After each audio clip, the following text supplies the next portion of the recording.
Voici un objectif avec lequel j'ai eu beaucoup de plaisir à travailler depuis un an. C'est un objectif qui m'a permis de tirer mon épingle du jeu lorsque j'étais en assignation et que j'ai eu à travailler au niveau d'espace qui était restreint et exigu. C'est également un objectif avec lequel j'ai eu beaucoup de plaisir à travailler au niveau de la photo de rue ou encore au niveau de la photo paysage. D'ailleurs, à ce propos, il y a plusieurs des photos que je vous ai présentées dans mes plus récentes vidéos qui ont été captées avec cet objectif-ci.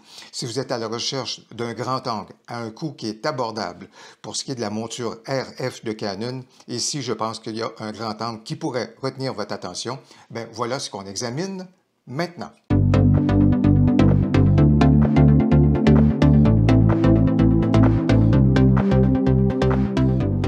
Alors, l'objectif en question, c'est l'objectif de Canon pour la monture RF avec la distance focale de 15 à 30 mm, l'ouverture maximale qui est de 4.5 à 6.3, IS au niveau de la stabilisation d'image et la motorisation au niveau de la mise au point, c'est la motorisation STM. C'est un objectif qui est destiné au plein capteur avec un ratio de 1:2. C'est un objectif dont le diamètre est de 67 mm, donc à l'avant. Et au niveau du poids, c'est un poids très raisonnable qui est très intéressant à 390 grammes. L'objectif se vend aux États-Unis 449 US. Au niveau canadien, c'est à 729 canadiens ou encore en Europe, 619 €. Avoir un bon objectif grand angle dans notre sac photo, voilà donc un outil qui peut être très intéressant si on veut créer des photos qui ont de la personnalité. Je pense en particulier lorsqu'on fait des photos paysages et qu'on est intéressé à photographier un élément qui est au ras du sol, mais en même temps, on aimerait inclure une portion du ciel.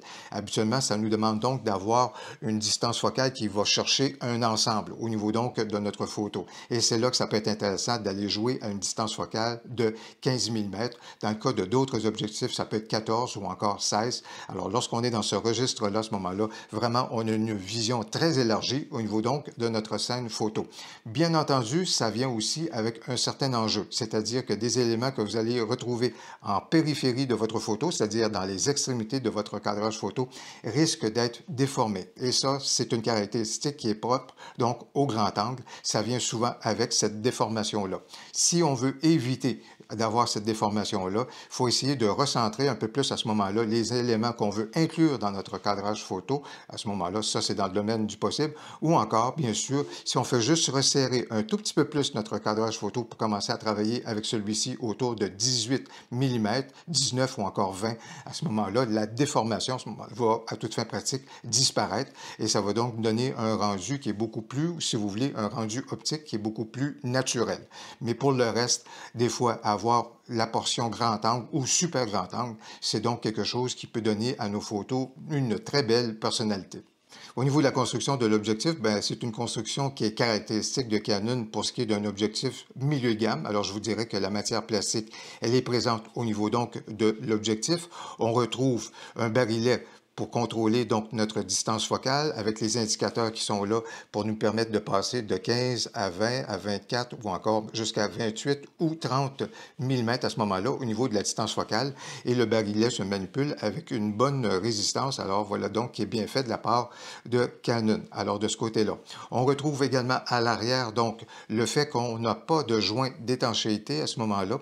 Compte tenu du prix qu'on paie à ce moment-là, il s'agit des compromis donc à faire pour avoir un objectif qui est quand même à coût assez raisonnable comparativement à ses homonymes au niveau des grands angles du côté de Canon qui ont des prix un peu plus stratosphériques.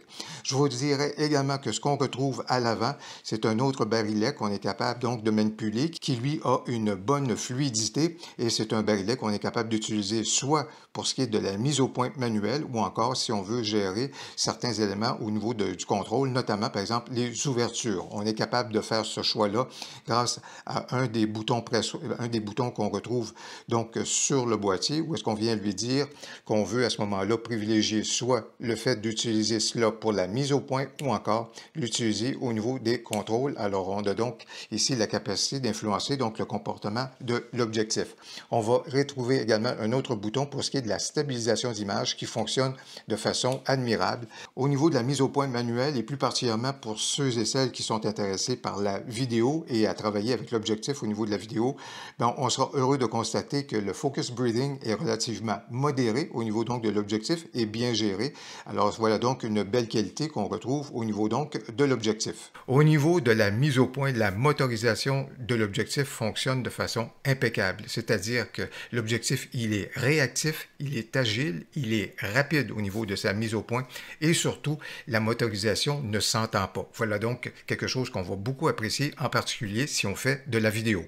Évidemment, c'est un objectif qui peut être intéressant si la qualité optique est au rendez-vous et c'est ce qu'on va examiner. À 15 mm et à sa pleine ouverture, lorsque j'examine le centre, je constate que le contraste est bien présent. Il y a quand même un certain piqué.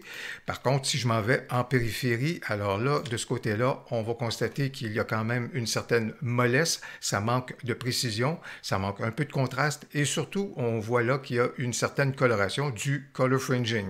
Si je m'en vais à une ouverture de 5.6, on constate que ça s'est amélioré, un peu plus de précision, le contraste est plus appuyé et surtout, on a perdu le vignettage. Si je m'en vais à f8, à ce moment-là, on arrive à la meilleure performance à cette distance focale-là, c'est-à-dire que vraiment le piqué est bien appuyé, c'est tout à fait correct.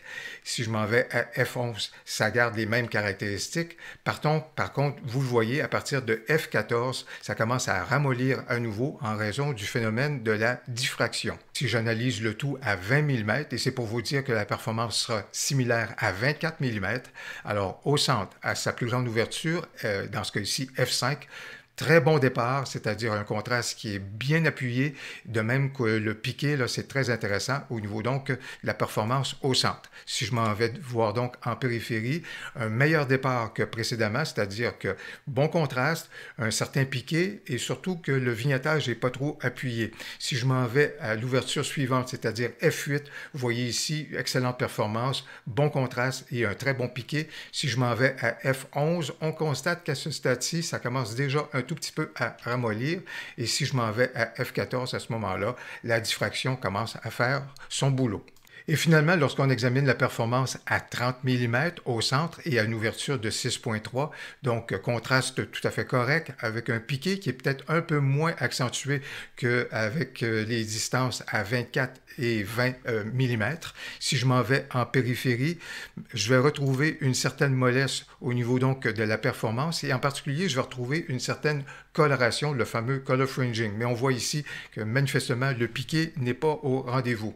Ça s'améliore un tout petit peu lorsque je passe à F8.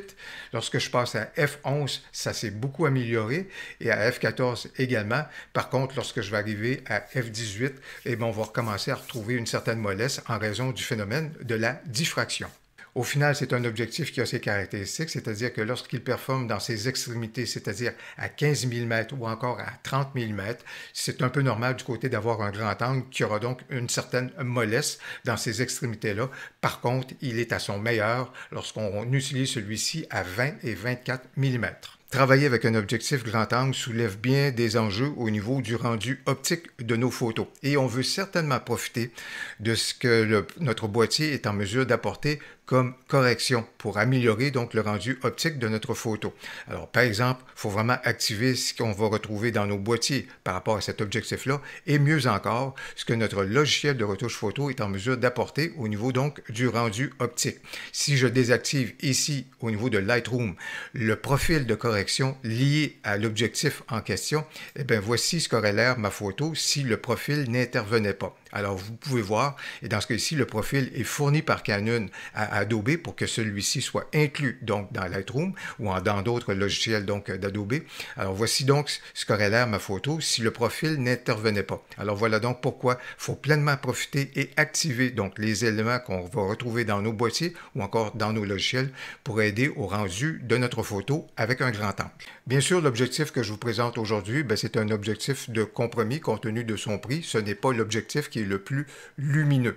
Par contre, si on veut utiliser l'objectif à des fins de photos paysage, de photos de rue, ou encore si vous voulez en intérieur, en grimpant les ISO, c'est un objectif qui peut nous rendre de précieux services et qui va faire un très bon boulot.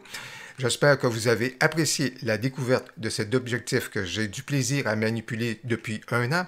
Si vous avez apprécié la vidéo, n'hésitez donc pas à cliquer sur j'aime et surtout, n'hésitez pas à commenter. J'ai bien hâte de vous lire. Au plaisir, à la prochaine.